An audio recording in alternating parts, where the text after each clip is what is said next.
He was in there. He was in his tent. He was spearing like that. All of a sudden, Wajash, what's Wajash? Muskrat.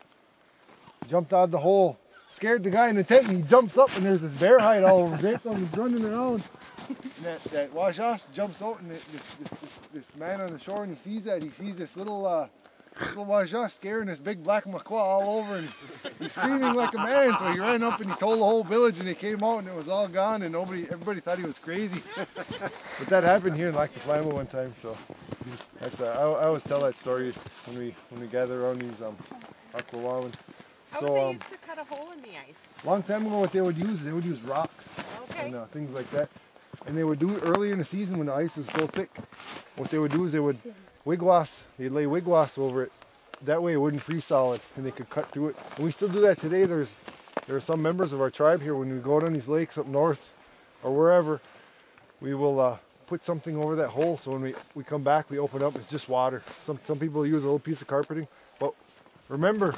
You ask any one of these Anishinaabe from Oswagan here, we always mark our holes because we don't want our children there, and we're all raised to stay away from these things because this is like a miniature reservation. This belongs to somebody else, and we always respect that because that hole will feed a lot of people, and so we always have respect for that.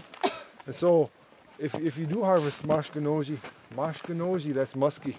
If you harvest mashkanoji, we always make an offering back, and we thank those spirits for that life that was given to us. And then in turn we can feed our relatives and their children and our family. And so how many of you guys had mashkanoji to eat? Okay, you guys like it?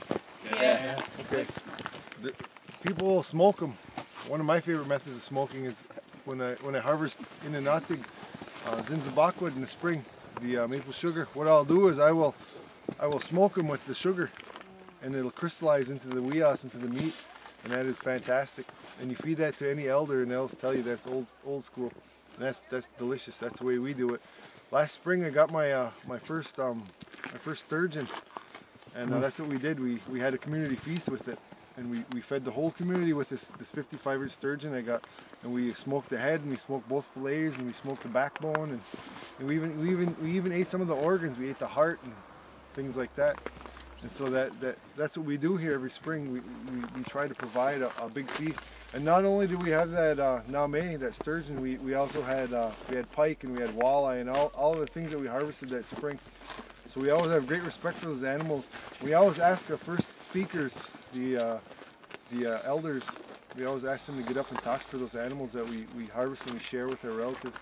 Because while we're doing this, there might be something that we forgot. There might be a talk or something that we forgot here. And we don't want that to go on us or our family or our relatives. So we always have our spiritual leaders or our elders address those things that we may have missed. So it's always good to live that way respectfully when you live off the land like this. And you got to remember, this is the first way. This is how our ancestors thrived for thousands and thousands of years, and it's okay to live this way. People talk about organic living. This doesn't get any more organic than this. All these trees and plants, and there's along the shoreline. There's roots under there that you can eat that'll help you stay alive and stay healthy. There's medicines. This is our pharmacy right here.